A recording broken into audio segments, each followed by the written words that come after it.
উদ্যোক্তা ভাই ও বোনেরা আসসালামু আলাইকুম। সেবা এগ্রোতে আপনাদের সকলকে স্বাগতম। চলে আসলাম বরাবরের মতো নতুন একটা ভিডিও নিয়ে। আজকে মূলত আলোচনা করার চেষ্টা করব আমি যে ডিমের মুরগিগুলো পালন করে থাকি এগুলোকে মাসে কোন কোন ভিটামিন দিয়ে থাকি। অর্থাৎ আপনারা অনেকের প্রশ্ন করেন যে ডিমের মুরগিকে কোন ভিটামিন দিতে হবে। একটি ওষুধের কথা বলবো, যে ওষুধটা আপনারা যদি আপনার ডিমের মুরগিকে দেন তাহলে অবশ্যই ডিম উৎপাদন বৃদ্ধি পাবে। তো অল্প টাকার ভিতরে সেই ওষুধটা কিভাবে এবং কয়দিন করে আপনারা ব্যবহার করবেন সে সমস্ত বিষয় নিয়ে আলোচনা করব।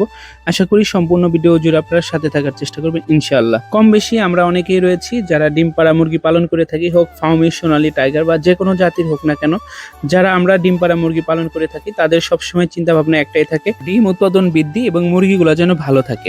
তবে ভালো থাকতে হলে অবশ্যই কিছু কাজ আপনাকে করতে হবে। এর ভিতরে প্রথম কাজ হচ্ছে লিটারগুলো পরিষ্কার পরিচ্ছন্ন রাখা। আমি প্রত্যেক ভিডিওতে একই কথা বলি, আপনারা যদি মুরগি পরিষ্কার পরিচ্ছন্ন রাখতে পারেন, লিটারগুলো যদি ঝরঝরে রাখতে পারেন, তাহলে আপনার মুরগি সুস্থ থাকবে, এটা 100%। এরপরে যেটা কাজ সেটা হলো যে মুরগির দৈহিক ওজন বৃদ্ধিতে, অর্থাৎ মুরগি ভালো থাকবে এরকম খাবার প্রদান করা। যেমন ডিম পাড়া মুরগির জন্য সবসময় আমি বলি লেয়ার লেয়ার ওয়ান যে ফিডটা আছে সেই ফিডটা আপনারা খাওয়ানোর চেষ্টা করবেন। পাশাপাশি আপনারা ভিটামিন খাওয়াবেন। আপনারা যদি লিটার পরিষ্কার পরিচ্ছন্ন না রাখেন, মুরগিকে ভালো খাবার না দেন, তাহলে যে আমি ভিটামিনের কথা বলবো সেই ভিটামিন দিলেই যে মুরগি বেশি ডিম পারবে বা মুরগি ভালো থাকবে বিষয়টা এমন না। প্রচুর পরিমাণে কাঁচা ঘাস সবজি আপনারা খেতে দেবেন। আপনারা ভিডিওতে দেখতেছেন আমি প্রচুর পরিমাণে ঘাস দিয়ে এদের একবেলা করে দুপুর টাইমে, আর এই বিষয় নিয়ে অলরেডি ভিডিও দেওয়া আছে, আপনারা চাইলে সেই ভিডিও দেখে আসতে পারেন। তো ঘাস আমার মুরগিকে আমি দিয়ে থাকি, ওরা অনেক স্বাচ্ছন্দ্য বোধ করে খায়। তো এই জিনিসটা মাথায় রাখবেন, বিশেষ করে যারা ফার্মি মুরগি পালন করেন তারা সবসময় মুরগিকে একবেলা করে ঘাস দেওয়ার চেষ্টা করবেন। তো যেটা বলতেছিলাম যে মুরগি সুস্থ রাখতে হলে এই কাজগুলো অবশ্যই আপনাকে করতে হবে। পাশাপাশি ভিটামিন খাওয়া যেতে হবে। ভিটামিন হচ্ছে AD3, আপনার স্ক্রিনে দেখতে পারতেছেন।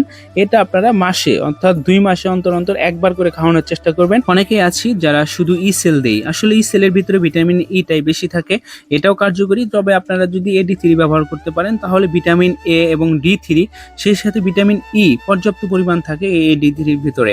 আর এটার দামের ব্যাপারে যদি আসি, আসলে কোম্পানি ভেদে দাম কম বেশি হয়ে থাকে। যেমন আমি বেশিরভাগ সময় নিউটেক কোম্পানিটাই দিয়ে থাকি। নিউটেক কোম্পানির AD3 খুবই ভালো। এটা আমি যে কোম্পানির প্রচার করতেছি বিষয়টা এমন না, এই ওষুধটার কার্যকারিতা খুবই ভালো লেগেছে বলেই আমি ব্যবহার করি। এবার আসা যাক ব্যবহারের নিয়মে, অর্থাৎ আপনি এই ওষুধটা কিভাবে কত লিটার পানিতে প্রয়োগ করবেন। আসলে এটা 4 থেকে 5 লিটার পানির জন্য 1 ml ওষুধ, অর্থাৎ 1 ml এই ওষুধটাকে আপনারা 4 থেকে 5 লিটার পানিতে দিতে পারেন। এটা হচ্ছে এক বেলা করে দিয়ে দেবেন আপনারা। যেমন সকালে যদি দিয়ে দেন সারাদিন খাবে, এতে কোনো সমস্যা হবে না। এবং পানিটা যখন শেষ হয়ে যাবে, অর্থাৎ আপনাকে বুঝতে হবে আপনার মুরগি কয় লিটার পানি খায়, সেভাবে আপনারা এই ওষুধটাকে দেওয়ার চেষ্টা করবেন। যখন এই ওষুধটা শেষ হবে ওই দিন আর ওষুধ দিবেন না আপনারা, প্রয়োজনে ওই দিন আপনারা সাদা পানি দিয়ে দিবেন। পরের দিন আবার আপনারা একই নিয়মে ওষুধ দিয়ে যাবেন। এইভাবে 4 থেকে 5 দিন যদি দিতে পারেন, আপনাদের মুরগির দেখবেন কালারটাও সুন্দর থাকবে এবং ডিম উৎপাদন অবশ্যই বৃদ্ধি পাবে। এখানে আপনি ডিমের পার্সেন্টেজটা অবশ্যই ভালো পাবেন। তো একটি ওষুধ খুব বেশি দাম নয়, আপনারা অনেকদিন ব্যবহার করতে পারবেন যারা ডিমের মুরগি পালন করে থাকেন। আমি আমার মুরগিগুলোর জন্য এই একটা ওষুধই বেশি ব্যবহার করে থাকি, পরবর্তীতে অন্যান্য ভিটামিন ক্যালসিয়ামগুলো দিয়ে থাকি। আপনারা যদি আপনার মুরগিগুলোকে সুস্থ রাখতে চান তাহলে খাবার যে খরচটা রয়েছে সেটা কখনোই কমাতে যাবেন না। অনেকেই রয়েছে যারা মনে করি লেয়ার লেয়ার ফিটের অনেক দাম, কত টাকা কত কম খরচে খাদ্যটা তৈরি করা যায়, খাদ্যগুলো কিনে খাওয়ানো যায়, সেই দিকে আমরা বেশি চিন্তা করে থাকি। তো এটা একদমই ঠিক না। আপনারা যদি ভালো মানের খাবার দিতে পারেন তাহলে মুরগি সুস্থ থাকবে, সেই সাথে ডিম উৎপাদন অবশ্যই বৃদ্ধি পাবে। তো আবদ্ধ করে যারা মুরগির পালন করব তারা অবশ্যই লেয়ার লেয়ার ফিড দিয়ে পালন করব ডিমের মুরগির ক্ষেত্রে।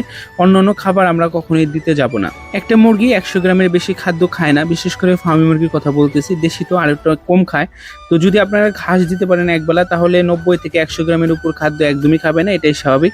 তো 100 গ্রাম হারে যদি আপনার খাবার দিতে পারেন, তাহলে যদি বস্তা কিনতে পারেন, বস্তার দাম 2850 থেকে 2750 টাকার ভিতরেই হয়ে থাকে।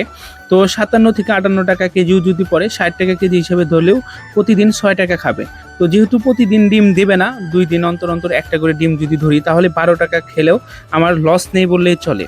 কারণ এখানে কিন্তু ডিমের দামটা সবসময় 12 টাকার উপরেই থাকে, বিশেষ করে ফার্মি মুরগির কথা বলতেছি। আমাদের এদিকে অনেক জায়গায় রয়েছে আরও বেশি আছে, আবার অনেক জায়গায় কম থাকতে পারে। বাজারটা আসলে এলাকা ভিত্তিকের উপর নির্ভর করে থাকে। যাই হোক, আপনাদের মাঝে অনেক কথা বলে ফেলেছি, বোঝানোর চেষ্টা করেছি আমি যে ওষুধটা ব্যবহার করি। অতিরিক্ত ওষুধ ব্যবহার করা একদমই ঠিক না।